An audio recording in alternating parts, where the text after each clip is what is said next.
హల్లెలూయా, హల్లెలూయా. కూడి వచ్చిన మీకు అందరికీ న్యూ లైఫ్ పరిశుద్ధ ఆరాధన మందిరం తరపున వందనాలు. అందరూ ఎంతగానో ఈరోజు అలాగే సండే ఆదివారం కూడా ప్రతి ఆదివారం కూడా రావటానికి ట్రై చేయండి.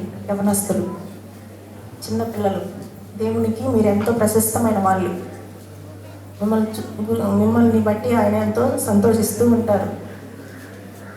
మరి ముఖ్యంగా ఎగ్జామ్ రాయబోతున్న పిల్లలకు నా జీవితంలోంచి కొన్ని విషయాలు చెప్పాలనుకుంటున్నాను. నేను ఒక డిగ్రీ కావాలి అని అనుకున్నప్పుడు నాకు జ్ఞానం అంతగా లేనప్పుడు చిన్నప్పటి నుంచి కూడా దేవుణ్ణి ఎంతగానో ప్రార్థించేదాన్ని, ఆయన పైన ఆధారపడేదాన్ని. మీకు ఏంటంటే నా జీవితం ద్వారా కానీ యేసయ్యని మీరు నమ్ముకున్నట్లయితే ఆయన మాత్రమే జ్ఞానం ఇచ్చేవాడు, ఆయన మాత్రమే తెలివిచ్చేవాడు. ఆయన యందు భయభక్తులు గలవాలని ఆయన ఏమాత్రం విడిచిపెట్టే దేవుడు కానే కాదు. ఈ లోకము మనకి జ్ఞానం ఇవ్వదు. మనం చదివే చదువులు మన కాన్సన్ట్రేషన్ ఉండాలి అంటే, మనకి జ్ఞానం కలగాలి అంటే, మనం చదివింది మనకి గుర్తుండాలి అంటే, మనం క్లాస్లో కూర్చున్నప్పుడు అవి మనకి అర్థం కావాలి అంటే దేవుని యందు భయభక్తులు కలిగి ఉండాలి. మొదటిగా దేవుణ్ణి ప్రార్థించాల. మీకు తెలియకపోవచ్చు కానీ ఈ మీటింగ్ అందుకోసమే ఏర్పాటు చేయడం జరిగింది. దేవుడు ఉన్నారు.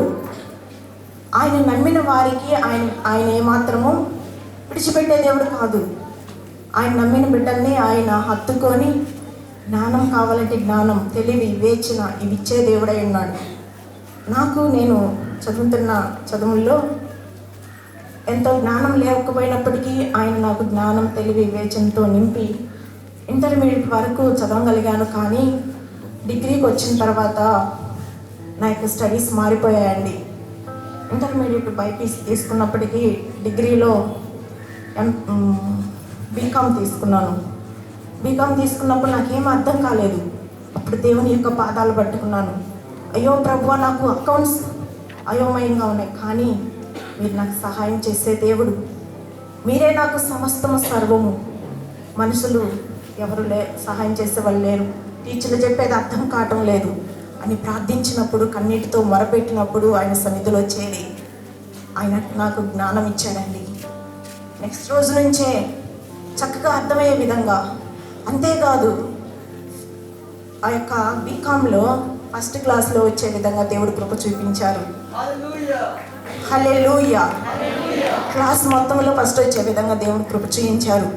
నా స్టడీస్ ఎలా ఉన్నప్పటికీ కూడా చిన్న వయసు నుంచి దేవుని సేవ చేయాలని, బలహీనంగా దేవుని పైన ఆధారపడకుండా బలహీనంగా జీవించే వారికి ఒక సాక్ష్యంగా నేను నిలబడాలని దేవుని ప్రార్థిస్తూ ఉండేదాన్ని. Intermediate BiPC, degree BCom, PG, MCA వచ్చినప్పటికీ ఏదో చదవాలా అంటే ఒక డిగ్రీ కావాలనే ఉద్దేశంతో దేవుడు అలా తీసుకువచ్చారు. కానీ నా మెయిన్ కాన్సన్ట్రేషన్ నేను దేవుని సేవ చేయాలా అని. హల్లెలూయా, హల్లెలూయా.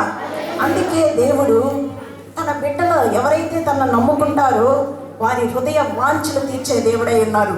మీరు ఒకవేళ డాక్టర్లు అవ్వాలనుకుంటున్నారా, ఇంజనీర్లు అవ్వాలనుకుంటున్నారా, టీచర్లు అవ్వాలనుకుంటున్నారా, ఏది ఏమైనప్పటికీ కూడా దేవుని సన్నిధిలో ప్రతిరోజు దేవుని సన్నిధిలో మీరు గడపండి.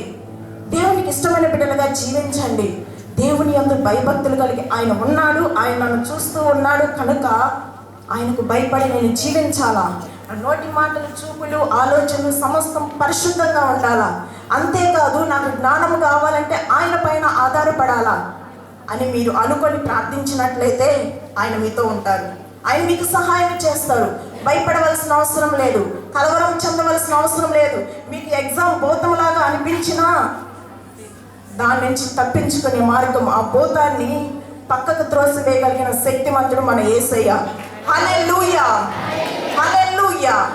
జీవము కలిగిన దేవుణ్ణి మీరు ప్రార్థించడానికి, ఆరాధించడానికి, తెలుసుకోవడానికి ఇక్కడికి వచ్చి ఉన్నారండి. ఎగ్జామ్స్ గురించి భయపడద్దు. దేవుణ్ణి ఎలా నేను నమ్ముకోవాలి, ఎలా ప్రార్థించాలి, ఆయన నాకు కావాలి, ఒక యవనస్తుడు ఇలా దైవ సేవకులకి చెప్పారన్న, బాబు నువ్వు ఎంతవరకు దేవుణ్ణి ప్రార్థిస్తావు?